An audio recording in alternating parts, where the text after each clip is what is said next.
Hi, this is Mrs. Criswell with Lineage Society Genealogy, and I'm going to show you a prime example of why we always want to take a look at the scanned image that Ancestry.com provides us of the original record before we determine whether the information is accurate or it matches our person that we're looking at on Ancestry.com. So this is one of my ancestors, my fourth great grandmother, and I'm going to show you the U.S. Evangelical Lutheran Church of America records, 1875 to 1940. This is one of the ancestry sources that I've added, but it took me a long time to add this, and I will show you why. I'm going to view. This is the transcription that Ancestry.com gives us, and you see if we click here, we can take a look at that original record or the scanned image of that original record, and we'll do that here in a second. But if we just take a look at this information, if we were just going off of this information alone, if we didn't actually take a look at the scanned image, we would be misled in a very serious, rather tragic way, I think. So you'll notice that the spouse of Wilhelmine is listed as AUG, that's short for August, Maunder. Well, I'm going to click out of here real quick. We'll notice that's not her spouse. Her spouse is August Copland. But I'm going to go back to this record here. It doesn't say that. Well, how did I know that this was a match? Well, again, it took me a long time to figure out that this was a match for my Wilhelmine. And it was precisely because it showed the spouse as being August Maunder. And that's not her spouse. Her spouse is August Copland.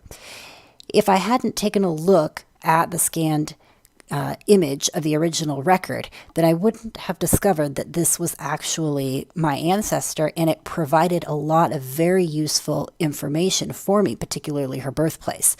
And I'm going to show you how this error occurred. So view the image here. Now, if this looks like a bit much, don't worry. It's written in German. I don't speak German, and if you don't either, that's quite all right. If you are looking at records like this that are in a foreign language, it does help to look up a few words so that you know what you're looking at. But just because you aren't fluent in a language, don't let it intimidate you from really taking a good hard look at the scanned image. And again, I'm going to show you why.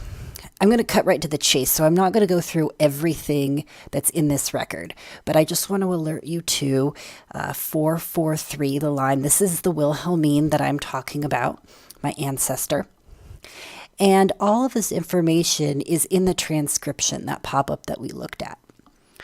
But I want you to look at what is over on this far right here. So this says Kinder. And Kinder is German for children. It lists Wilhelmine's children, and this column is the next of kin. This is where you would list any surviving relatives, spouses, and people like that. So Kinder, children. It lists her children. So it lists August. She has a son, August.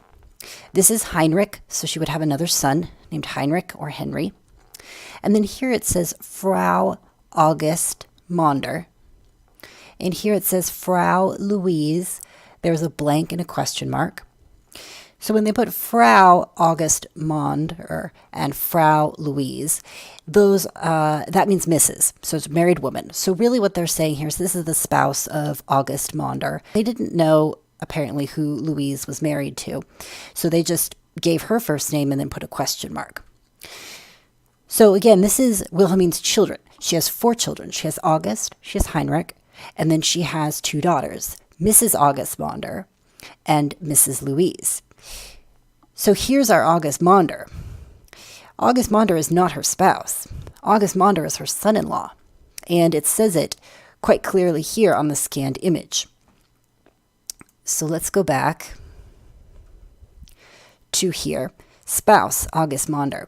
Again, I'm not quite sure how that happened, but when you are transcribing records, there's a lot of human error involved, and Ancestry does an absolutely fabulous job of transcribing, and they have a lot of records.